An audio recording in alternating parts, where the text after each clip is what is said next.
കഴിഞ്ഞ 80 വർഷക്കാലം ഈ ഭൂമിയിൽ കുഞ്ഞു ബേബി എന്ന പേരിൽ ജീവിച്ച, വിശ്വസ്തയോടെ കർത്താവിനെ സേവിക്കുകയും അവരുടെ തലമുറയും കാണാൻ ഭാഗ്യം ലഭിച്ച പ്രിയ പിതാവിന്റെ ഭൗതിക ശരീരത്തിന് മുൻപിലാണ് നാം ഇപ്പോൾ നിൽക്കുന്നത്. ജൂലൈ മാസം 21-ാം തീയതി രാത്രിയിൽ ശാരീരികമായ അല്പപ്രയാസമുണ്ടാകുകയും അതിനുശേഷം കർത്താവ് തന്റെ സമയമായപ്പോൾ കർത്തൃസന്നിധിയിൽ ചേർക്കപ്പെടുകയും പ്രത്യേക താൻ പ്രിയം വെച്ച ദൈവത്തിലേക്ക് ചേർക്കപ്പെടുകയും ചെയ്ത പ്രിയ നമ്മുടെ പിതാവ്, പ്രിയ കുഞ്ഞു ബേബി അവരുടെ ഭൗതിക ശരീരം ഇപ്പോൾ ഇവിടെ അതിനു മുൻപാകെ നാം ആയിരിക്കുന്നു. ദൈവമാക്കി വെച്ച ആത്മാവ് ഈ മൺകൂടാനം വിട്ട് കടന്നുപോയി. ഇന്ന് കുഞ്ഞു ബേബി എന്ന പിതാവ് നമ്മുടെ നടുവിലില്ല. തന്റെ ഭൗതിക ശരീരമാണ് നമ്മുടെ മുൻപിലുള്ളത്. മണ്ണിൽ നിന്ന് എടുത്തതുകൊണ്ട് മണ്ണിലേക്ക് തിരികെ ഏൽപ്പിക്കുവാൻ നാം സഭയായി ഒരുമിച്ച് ഇവിടെ കൂടി വന്നിരിക്കുന്നു. തന്റെ സഹോദരനായ അഹരോന്റെ ശവകുടീരത്തിന് മുൻപാകെ ഓർ പർവ്വതത്തിൽ നിന്നുകൊണ്ട് ഭക്തനായ മോശ ഒരു പാട്ട് പാടിയത് 90-ാം സങ്കീർത്തനം നമുക്ക് പരിചിതമാണ്. ഈ സമയത്ത് ദൈവമക്കൾ എല്ലാവരും ശ്രദ്ധയോടെ പ്രാർത്ഥനയോടെ നിൽക്കുമ്പോൾ ഈ സമയത്ത് ശബ്ദമുയർത്തി 90-ാം സങ്കീർത്തനം നമ്മളെ വായിച്ച് കേൾപ്പിക്കും. ഞങ്ങളുടെ സംഗീതമായിരിക്കുന്നു. പർവ്വതമുണ്ടായതിന് നീ ഭൂമിയെയും ഭൂമണ്ഡലത്തെയും നിർമ്മിച്ചതിനു മുമ്പേ നീനാദിയും ശാശ്വതമായ ദൈവമാകുന്നു. നീ മറ്റനെ പൊടിയിലേക്ക് മടങ്ങി ചേരുമാറാക്കുന്നു. മനുഷ്യപുത്രന്മാരെ തിരികെ വരുവീൻ എന്നറിയി ചെയ്യുന്നു. 1000 സംവത്സരം നിന്റെ ദൃഷ്ടിയിൽ ഇന്നലെ കഴിഞ്ഞു പോയ ദിവസം പോലെയും രാത്രിയിലെ ഒരു യാമം പോലെയും മാത്രം ഇരിക്കുന്നു. നീ അവരെ ഒഴുക്കിക്കളയുന്നു. അവർക്ക് പോലെ അത്രേ. അവർ രാവിലെ മുളച്ചു വരുന്നു, പുല്ല് പോലെയാകുന്നു. അത് രാവിലെ തഴച്ചു വളരുന്നു, വൈകുന്നേരം അത് അരിഞ്ഞു വാടിപ്പോകുന്നു. ഞങ്ങൾ നിന്റെ കോപത്താൽ ക്ഷയിച്ചു, നിന്റെ ക്രോധത്താൽ ഭ്രമിച്ചും പോകുന്നു. നീ ഞങ്ങളുടെ അകത്യങ്ങളെ നിന്റെ മുമ്പിലും ഞങ്ങളുടെ രഹസ്യഭാഗങ്ങളെ നിന്റെ മുഖപ്രകാശത്തിലും വെച്ചിരിക്കുന്നു. ഞങ്ങളുടെ നാളുകളൊക്കെ നിന്റെ ബോധത്തിൽ കഴിഞ്ഞുപോയി. ഞങ്ങളുടെ സംവത്സരങ്ങളെ ഞങ്ങൾ ഒരു നിലവിൽ പോലെ കഴിക്കുന്നു. ഞങ്ങളുടെ ആയുഷ്കാലം 70 സംവത്സരം, ഏറെയാൽ 80 സംവത്സരം. അതിന്റെ പ്രതാപവും പ്രയാസവും ദുഃഖവും അത്രയും വേഗം തീരുകയും ഞങ്ങൾ പങ്കുകയും ചെയ്യുന്നു. നിന്നെ കോപത്തിന്റെ ശക്തിയും നിന്നെ ഭയപ്പെടുവാൻ തക്കവണ്ണം നിന്റെ കോപത്തെ ഗ്രഹിക്കുന്നവരാ ഞങ്ങൾ ജ്ഞാനമുള്ള ഒരു ഹൃദയം പ്രാപിക്കത്തക്കവണ്ണം ഞങ്ങളുടെ നാളുകളെ ഇടുവാൻ ഞങ്ങൾ ഉദ്ദേശിക്കണമേ. ഗോവേ മടങ്ങി വരണമേ. എത്രത്തോളം താമസം അടികളോട് സഹതാപം തോന്നണമേ. കാലത്തുനിന്നേ ഞങ്ങളെ നിന്റെ ദയ കൊണ്ട് തൃപ്തരാക്കണമേ. എന്നാൽ ഞങ്ങളുടെ ആയുഷ്കാലമൊക്കെ ഞങ്ങൾ ഘോഷിച്ചാലും നീ ഞങ്ങളെ ക്ലേശിപ്പിച്ച ദിവസങ്ങൾക്കും ഞങ്ങൾ അനർത്ഥം അനുഭവിച്ച സംവത്സരങ്ങൾക്കും തക്കവണ്ണം ഞങ്ങളെ സന്തോഷിപ്പിക്കണമേ. നിന്റെ ദാസന്മാർത്തിന്റെ പ്രവൃത്തിയും അവരുടെ മക്കൾക്ക് നിന്റെ മഹത്വം വെളിപ്പെടുമാറാകട്ടെ. ഞങ്ങളുടെ ദൈവമായ യഹോവയുടെ പ്രസാദം ഞങ്ങളുടെ മേലിരിക്കുമാറാകട്ടെ. ഞങ്ങളുടെ കൈകളുടെ പ്രവൃത്തിയെ സാധ്യമാക്കി തരണമേ. അതേ, ഞങ്ങളുടെ കൈകളുടെ പ്രവൃത്തിയെ സാധ്യമാക്കി തരണമേ. ആമേൻ. വിശ്വാസത്തിന്റെ കണ്ണുകളാൽ നാം കാണുന്നത് പോലെ നിത്യതയിലേക്ക് കടന്നുപോയ പ്രിയ പിതാവ് ഈ സമയത്ത് കർത്താവിന്റെ സന്നിധിയിൽ വിശ്രമിക്കുന്നു. എന്നാൽ ഭൗമിക ശരീര സംബന്ധമായി വളരെ ആദരവോടെയാണ് ദൈവവചനവും ദൈവമക്കളും എപ്പോഴും കാണുന്നത്. കാരണം ഈ ശരീരം കൊണ്ടാണ് പ്രിയ പിതാവ് രക്ഷിക്കപ്പെട്ടത്. ഈ ശരീരം കൊണ്ടാണ് താൻ ആത്മാവിൽ ആരാധിച്ചത്. ഈ ശരീരം കൊണ്ടാണ് താൻ ദൈവവേലയ്ക്ക് കൈത്താങ്ങലായത്. ഈ ശരീരം കൊണ്ടാണ് താൻ ദൈവം തനിക്ക് കൊടുത്ത തലമുറയെ വളർത്തിയത്. തന്റെ ഭക്തന്മാരുടെ മരണം യഹോവയ്ക്ക് വിലയേറിയതായിരിക്കുമ്പോൾ തന്നെ ഭൗതിക ശരീരത്തെ കുറിച്ച് വചനം പറയുന്നത് ഇത് ദൈവത്തിന്റെ മന്ദിരമെന്നാണ്. അതുകൊണ്ടാണല്ലോ ദൈവവചനത്തിൽ നാം വായിക്കുന്നത്, മോശയുടെ ശരീരം സംബന്ധമായി ദൈവവചനത്തിൽ വായിക്കുമ്പോൾ ഭാഗ്യകരമായ ഒരു അടക്കം മോശയ്ക്ക് ദൈവം കൊടുത്തു. ദൈവം തന്നെ മോശയുടെ ഭൗതിക ശരീരം നെബോ പർവ്വതത്തിൽ വെച്ച് അടക്കം ചെയ്തത് നാം വചനത്തിൽ വായിക്കുന്നു. കാരണം ഈ ശരീരത്തിൽ പരിശുദ്ധാത്മാവ് വസിച്ചിരുന്നതാണ്. ക്രിസ്തു വസിച്ച ശരീരം എന്ന മഹത്വം ഈ ഭൗമിക ശരീരത്തിലുണ്ട്. അപ്പോസ്തല പ്രവൃത്തി നാം വായിക്കുന്നത്, സ്തെഫാനോസ് കല്ലെറിഞ്ഞ് കൊല്ലപ്പെട്ടു, ആത്മാവ് ദൈവകരങ്ങളിൽ ഫലമേൽപ്പിക്കപ്പെട്ടു. എന്നാൽ ഭക്തിയുള്ള പുരുഷന്മാർ തന്റെ ഭൗമിക ശരീരം മറവ് ചെയ്തു എന്ന് നാം വായിക്കുന്നു. സ്നാപകയോഹന്നാൻ തന്റെ ശിരച്ഛേദം ചെയ്യപ്പെട്ടുവെങ്കിലും ശിഷ്യന്മാർ തന്റെ ഉടലെടുത്തുകൊണ്ടുപോയി മറവ് ചെയ്തു എന്ന് നാം വചനത്തിൽ വായിക്കുന്നു. മറ്റൊരു ശ്രേഷ്ഠമേറിയ മഹത്വകരമായ കാര്യം, നമ്മുടെയൊക്കെയും പാപത്തിന്റെ പരിഹാരത്തിനായി കാൽവറിയിൽ യാഗമായി ചേർന്ന യേശുവിന്റെ ഭൗമിക ശരീരം അരിമത്യക്കാരനായ ജോസഫ് തനിക്കായി വെട്ടപ്പെട്ട കല്ലറയിൽ നിക്കോദിമോസിനോട് ചേർന്ന് ആദരവോടെ മറവ് ചെയ്തതും സുഗന്ധവർഗം പൂശിയതുമൊക്കെ നാം വചനത്തിൽ വായിക്കുന്നു. ശരീരം മണ്ണിലേക്കും ആത്മാവ് ദൈവത്തിങ്കിലേക്കും പറന്നു പോകുന്നു എന്ന് നാം അറിയുന്നു. ഇന്ന് ഈ ശരീരം നാം മണ്ണിലേക്ക് ഏൽപ്പിച്ചു കൊടുക്കുമെങ്കിലും കാഹളം ധരിക്കുമ്പോൾ മണ്ണാകുന്ന ഈ ശരീരം രൂപാന്തരപ്പെട്ട് ശരീരത്തോടുകൂടി ആത്മാവിനോടുകൂടെ കൂടിച്ചേരും. ആ പ്രത്യാശയോടെയാണ് നാം ഈ സ്ഥലം വിട്ട് പോകാൻ പോകുന്നത്. ഉയർപ്പിൻ പൊൻപുരിയിൽ ആ ഇമ്പങ്ങളുടെ പർദീസയിൽ ഈ പിതാവിനെ വീണ്ടും കാണാം എന്ന പ്രത്യാശയോടെ നമുക്ക് ഇവിടെ ആയിരിക്കാം. പ്രത്യാശയുടെ ചില ഭാഗങ്ങൾ ഈ സമയത്ത് അസൈൻ ചെയ്തിരിക്കുന്ന പ്രിയപ്പെട്ടവർ ഇപ്പോൾ ശബ്ദമുയർത്തി വായിച്ച് കേൾപ്പിക്കും. പ്രാരംഭമായി 1 കൊരിന്ത്യർ 15-ാം അധ്യായം അതിന്റെ 50 മുതൽ 55 വരെയുള്ള വാക്യങ്ങളും, അതിനുശേഷം 1 തെസ്സലോനിയൻസ് 4-ന്റെ 13 മുതൽ 18 വരെയുള്ള വാക്യങ്ങളും പ്രിയപ്പെട്ടവർ ഈ സമയത്ത് വായിച്ച് കേൾപ്പിക്കും. സഹോദരന്മാരെ, മാംസത്തിനുള്ള ദൈവരാജ്യത്തെ അവകാശമാക്കാൻ കഴിയുകയില്ല. ദ്രവത്വം അദ്രവത്വത്തെ അവകാശമാക്കാൻ കഴിയില്ല എന്ന് ഞാൻ പറയുന്നു. ഞാനൊരു മർമ്മം നിങ്ങളോട് പറയാം, നാം എല്ലാവരും നിദ്ര കൊള്ളുകയില്ല. എന്നാൽ അന്ത്യകാഹളത്തിന് പെട്ടെന്ന് കണ്ണുനീരിനിടയിൽ നാം എല്ലാവരും രൂപാന്തരപ്പെടും. കാഹളം ധ്വനിക്കും, മരിച്ചവർ അക്ഷരായി ഉയർത്തെഴുന്നേൽക്കുകയും നാം രൂപാന്തരപ്പെടുകയും ചെയ്യും.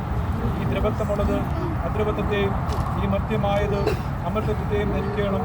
ഈ ദ്രവത്വമുള്ളത് അദ്രവത്വത്തെയും ഈ മർത്യമായത് അമർത്യത്തെയും ധരിക്കുമ്പോൾ മരണം നീങ്ങി ജയം വന്നിരിക്കുന്നു എന്ന് എഴുതിയ വചനം നിവൃത്തിയാകും.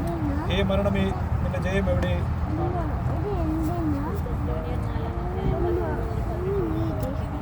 സഹോദരന്മാരെ, നിങ്ങൾ പ്രത്യാശയില്ലാത്ത മറ്റുള്ളവരെ പോലെ ദുഃഖിക്കാതിരിക്കേണ്ടതിന് നിദ്ര കൊള്ളുന്നവരെ കുറിച്ച് അറിവില്ലാതിരിക്കരുതെന്ന് ഞങ്ങൾ ആഗ്രഹിക്കുന്നു. യേശു മരിക്കുകയും ജീവിച്ചെഴുന്നേൽക്കുകയും ചെയ്തു എന്ന് നാം വിശ്വസിക്കുന്നുവെങ്കിൽ നമ്മുടെ തന്നെ ദൈവം നിദ്ര കൊണ്ടവരെയും യേശു അവരോടുകൂടെ മരിച്ചു കർത്താവിന്റെ പ്രത്യക്ഷത വരെ ജീവനോട് ശേഷിക്കുന്നവരായ നാം നിദ്ര കൊണ്ടവർക്ക് പാകില്ല എന്ന് ഞങ്ങൾ കർത്താവിന്റെ വചനത്താൽ നിങ്ങളോട് പറയുന്നു. കർത്താവ് താൻ ഗംഭീരനാഥത്തോടും ദാനദൂതന്റെ ശബ്ദത്തോടും ദൈവത്തിന്റെ കാഹളത്തോടും വരികയും ക്രിസ്തുവിൽ മരിച്ചവർ മുമ്പ് ഉയർത്തെഴുന്നേൽക്കുകയും ചെയ്യും. പിന്നെ ജീവനോടെ ശേഷിക്കുന്ന നാം അവരോട് ഒരുമിച്ച് ആകാശത്തിൽ കർത്താവിനെ എതിരേൽക്കാൻ മേഘങ്ങളിൽ എടുക്കപ്പെടും. നാം എപ്പോഴും കർത്താവിനോട് കൂടെയിരിക്കും. ഈ വചനങ്ങളെ കൊണ്ട് അന്യോന്യം ആശ്വസിപ്പിച്ചുകൊള്ളേ. കർത്താവ് താൻ ഗംഭീരനാദത്തോടും പ്രധാന ദൂതന്റെ ശബ്ദത്തോടും ദൈവത്തിന്റെ കാഹളത്തോടും കൂടെ സ്വർഗത്തിൽ നിന്ന് ഇറങ്ങി വരികയും ക്രിസ്തുവിൽ മരിച്ചവർ മുമ്പേ ഉയർത്തെഴുന്നേൽക്കുകയും ചെയ്യും. പിന്നെ ജീവനോടെ ശേഷിക്കുന്ന നാം ഒരുമിച്ച് ആകാശത്തിൽ കർത്താവിനെ എതിരേൽപ്പാൻ മേഘങ്ങളിൽ എടുക്കപ്പെടും. ഇങ്ങനെ നാം എപ്പോഴും കർത്താവിനോട് കൂടെ ഇരിക്കും. ഈ സമയത്ത് പ്രിയ പി.ടി. തോമസ് സാറ് വെളിപ്പാട് പുസ്തകം ഒരു ഭാഗം വായിച്ച് കേൾപ്പിക്കുകയും പ്രാർത്ഥിക്കുകയും ചെയ്യും. വെളിപ്പാട് പുസ്തകം 21-ാം അധ്യായം 1 മുതൽ 5 വരെയുള്ള വാക്യങ്ങൾ. ഞാൻ പുതിയ ആകാശവും പുതിയ ഭൂമിയും കണ്ടു. ഒന്നാമത്തെ ആകാശവും ഒന്നാമത്തെ ഭൂമി ഒഴിഞ്ഞുപോയി, സമുദ്രവും ഇനിയില്ല. പുതിയ യെരൂശലേം എന്ന വിശുദ്ധ നഗരം ഭർത്താവിനായി അലങ്കരിച്ചിട്ടുള്ള മണവാട്ടിയെ പോലെ ഒരുങ്ങി സ്വർഗത്തിൽ നിന്ന് ദൈവ സന്നിധിയിൽ നിന്ന് തന്നെ ഇറങ്ങുന്നതും ഞാൻ കണ്ടു. സിംഹാസനത്തിൽ നിന്ന് ഒരു മഹാശബ്ദം പറയുന്നതായി ഞാൻ കേട്ടത്, ഇതാ മനുഷ്യരോടുകൂടെ ദൈവത്തിന്റെ കൂടാരം, അവൻ അവരോടുകൂടെ വസിക്കും, അവർ അവന്റെ ജനമായിരിക്കും. ദൈവം താൻ അവരുടെ ദൈവമായി അവരോടുകൂടെ ഇരിക്കും. അവൻ അവരുടെ കണ്ണിൽ നിന്ന് കണ്ണുനീരെല്ലാം തുടച്ചു കളയും. ഇനി മരണമുണ്ടാകില്ല, ദുഃഖവും മുറവിളിയും കഷ്ടതയും ഇനി ഉണ്ടാകില്ല. ഒന്നാമത്തേത് കഴിഞ്ഞുപോയി. സിംഹാസനത്തിൽ ഇരിക്കുന്നവൻ ഇതാ ഞാൻ സകലവും പുതുതാക്കുന്നു എന്ന് അരുളി ചെയ്തു.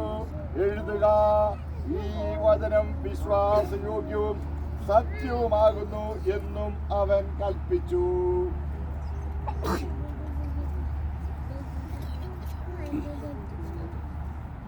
നീയോ കർത്താവിന്റെ ദാസനായ കുഞ്ഞു ബേബി, പോയി വിശ്രമിച്ചു കൊള്ളുക. കാലാവസാനത്തിങ്കൽ നിന്റെ ഓഹരി പ്രാപിപ്പാൻ എഴുന്നേറ്റു വരും. നീ പൊടിയാകുന്നു, പൊടിയിലേക്കും നീ മണ്ണാകുന്നു, മണ്ണിലേക്കും മടങ്ങി പൊയ്ക്കൊള്ളുക.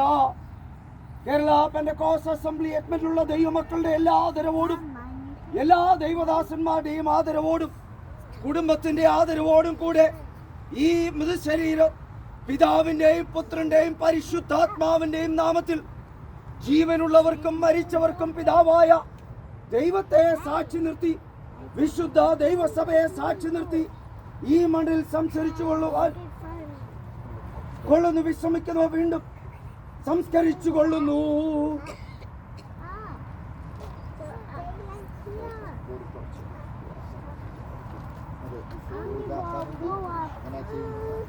പോയി വിശ്രമിച്ചു കൊള്ളുക. വീണ്ടും അക്കരെ നാട്ടിൽ കാണാം. നമുക്ക് ഒരുമിച്ച് നമ്മുടെ കണ്ണുകളെ അടയ്ക്കാം, നമുക്ക് പ്രാർത്ഥിക്കാം. ഹല്ലേലൂയ. നമുക്ക് ഒരുമിച്ച് പ്രാർത്ഥിക്കാം. ഹല്ലേലൂയ. അടിയങ്ങളെ വാത്സല്യമായി സ്നേഹിക്കുന്ന ഞങ്ങളുടെ പരിശുദ്ധ പിതാവേ, കർത്താവേ, ഞങ്ങളെ സ്നേഹിച്ചിരുന്ന തിരുമേനിയെ സ്നേഹിച്ചിരുന്ന അങ്ങയുടെ പ്രിയ ഭക്തൻ പ്രിയ കുഞ്ഞുവേച്ചായൻ തിരുസന്നിധിയിലേക്ക് ചേർക്കപ്പെടുവാൻ തിരുമേനിക്ക് പ്രസാദമായല്ലോ. നിന്റെ പ്രിയ മകൻ കർത്താവേ തിരുസന്നിധിയിൽ വിശ്രമിക്കുന്നു, ആശ്വസിക്കുന്നു എന്നോർത്ത് ഞങ്ങൾ തിരുമേനിയെ മഹത്വപ്പെടുത്തുന്നു. കർത്താവേ, നിന്റെ പ്രിയ മകൻ വിട്ടുപോയിരിക്കുന്ന പ്രിയ കുടുംബാംഗങ്ങളെ സകല ബുദ്ധിയെ കവിത ദിവ്യ സമാധാനം കൊണ്ട് തിരുമേനിയെ ആശ്വസിപ്പിക്കണമെന്ന് പ്രാർത്ഥിക്കുന്നു. അനേക സ്ഥലങ്ങളിൽ നിന്ന് ദൂരത്തൊന്നും ചാർച്ചൊന്നും കൂടി വന്ന നിന്റെ പ്രിയ മക്കളോടുകൂടെ ഞങ്ങളുടെ പരിപാലനവും സാന്നിധ്യം വരുന്നതിനാൽ സ്തോത്രം ചെയ്യുന്നു. കർത്താവേ, ഞങ്ങൾ തിരുസന്നിധിയിൽ ഓർത്തതുപോലെ ഞങ്ങളും ഇതേ വഴിയായി പോകേണ്ടവരാണല്ലോ. ഒരുക്കത്തോടെ ഇരിപ്പാൻ ഞങ്ങളെ എല്ലാവരെയും സഹായിക്കണമേ. ഈ സെമിത്തേരിയിലേക്കുള്ള ഞങ്ങളെ യാത്രയിൽ തിരുമേനി കൂടെ ഇരുന്ന് പ്രകൃതി അനുകൂലമാക്കി തന്ന് ശുശ്രൂഷകളെ അനുഗ്രഹിച്ചതിനാൽ നന്ദിയോടെ സ്തോത്രം ചെയ്യുന്നു. ശുശ്രൂഷകളെല്ലാം യഥായോഗ്യം തിരുമേനിയുടെ മഹത്വത്തിനായി നിർവഹിക്കുവാൻ തക്കണം അങ്ങയുടെ വിലയേറിയ ദാസനെ തിരുമേനി കൃപയാൽ നിറച്ചതിനാൽ ഞങ്ങൾ തിരുമേനിയെ നന്ദിയോടെ സ്തുതിക്കുന്നു. പൊന്നുനാമത്തെ ഞങ്ങൾ മഹത്വപ്പെടുത്തുന്നു. കർത്താവേ, നീ പൊടിയാകുന്നു, പൊടിയിലേക്ക് തിരികെ ചേരും എന്ന് പറഞ്ഞ കർത്താവ് തന്നെ മനുഷ്യപുത്രന്മാരെ തിരികെ വരുവീൻ എന്ന് അരുളി ചെയ്യുന്ന ആ ഭാഗ്യകരമായ പ്രത്യാശ ഞങ്ങൾക്കുള്ളതിനാൽ ഞങ്ങൾ തിരുമേനിയെ സ്തുതിക്കുന്നു. കർത്താവേ, അങ്ങയുടെ കാഹളമാദിത്യങ്ങൾ ഞങ്ങളുടെ പ്രിയാവേ ചായൻ കർത്താവേ തേജസ്സുള്ള ശരീരത്തോടുകൂടെ ജീവിച്ചിരിക്കുന്ന ഭക്തന്മാർക്ക് മുമ്പായി തിരുസന്നിധിയിലേക്ക് എടുക്കപ്പെടുമെന്നുള്ള വലിയ പ്രത്യാശ, അന്ന് ഞങ്ങൾ നിന്റെ പ്രിയപ്പെട്ടവരെ മുഖാമുഖം കാണുമെന്നുള്ള വലിയ പ്രത്യാശ ഞങ്ങളുടെ ഹൃദയങ്ങളിൽ നിറച്ചിരിക്കാൻ സ്തോത്രം ചെയ്യുന്നു. നിന്റെ മകനോട് ഞങ്ങളുടെ സ്നേഹവും ഞങ്ങളുടെ ബഹുമാനവും ഞങ്ങളുടെ ആദരവും പ്രിയ കുടുംബത്തോട് ഞങ്ങളുടെ കൂട്ടായ്മയും ഹല്ലേലൂയ ഈ ശുശ്രൂഷയോടെ ഞങ്ങൾ വെളിപ്പെടുത്തുന്നു കർത്താവേ. തിരുമേനിയുടെ മഹത്വപ്പെടുത്തതിനാൽ നന്ദിയോട് സ്തോത്രം. മഹത്വം എടുക്കണം യേശു ക്രിസ്തുവിന്റെ പരിശുദ്ധ നാമത്തിൽ ഈ എളിയ പ്രാർത്ഥനയും അങ്ങ് ദയവായി കേൾക്കണമേ. കർത്താവിനോട് പ്രാർത്ഥന കേട്ടതിനാൽ നമ്മുടെ കരങ്ങളെ ഉയർത്തി കർത്താവിനെ ഒന്നുകൂടി മഹത്വപ്പെടുത്താം. ഹല്ലേലൂയ ഹല്ലേലൂയ ഹല്ലേലൂയ. നിത്യനിയമത്തിന്റെ രക്തത്താൽ ആടുകളെ വലിയനായ കർത്താവായ യേശു ക്രിസ്തുവിന്റെ കൃപയും പിതാവായ ദൈവത്തിന്റെ നിത്യസ്നേഹവും ആശ്വാസപ്രദനായ പരിശുദ്ധാത്മാവിന്റെ കൂട്ടായ്മയും കാവലും നാം ഓരോരുത്തരോടും ദുഃഖത്തിലായിരിക്കുന്ന പ്രിയ സഹോദരങ്ങളോടും കൂടെ ഇന്നും എന്നും എന്നേക്കും ഉണ്ടായിരിക്കുമാറാകട്ടെ. ആമേൻ ആമേൻ. യേശു ക്രിസ്തു മുഖാന്തരം നമുക്ക് ജീവിതത്തിൽ ഒരിക്കൽ കൂടെ കരങ്ങൾ ഉയർത്തി ദൈവത്തെ മഹത്വപ്പെടുത്താം. ഹല്ലേലൂയ ഹല്ലേലൂയ ഹല്ലേലൂയ. ഉയർത്തെഴുന്നേൽപ്പിന്റെ പ്രത്യാശയോടെ നമുക്ക് മടങ്ങാം. കർത്താവ് നമ്മെ എല്ലാവരെയും ആശ്വസിപ്പിക്കട്ടെ. ഈ സമയത്ത് നിങ്ങളുടെ ആദരവ് അർപ്പിക്കാനുള്ള സമയമുണ്ട്. അത് ലൈനായി വന്ന് നിങ്ങൾ ചെയ്തിട്ട് ഈ സ്പേസിൽ നിന്ന് അല്പം അകന്ന് നിൽക്കണം. അവർക്ക് ബാക്കി പ്രോസസ് ചെയ്യത്തക്ക നിലയിൽ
ഭക്തർഭാവനെ ആകാശമപ്പുറം കൂടിയുണ്ടോ വിളിക്കും നേരം കാണുമെങ്കിലും വിളിക്കും നേരം കാണും വിളിക്കും നേരം കാണും വിളിക്കും നേരം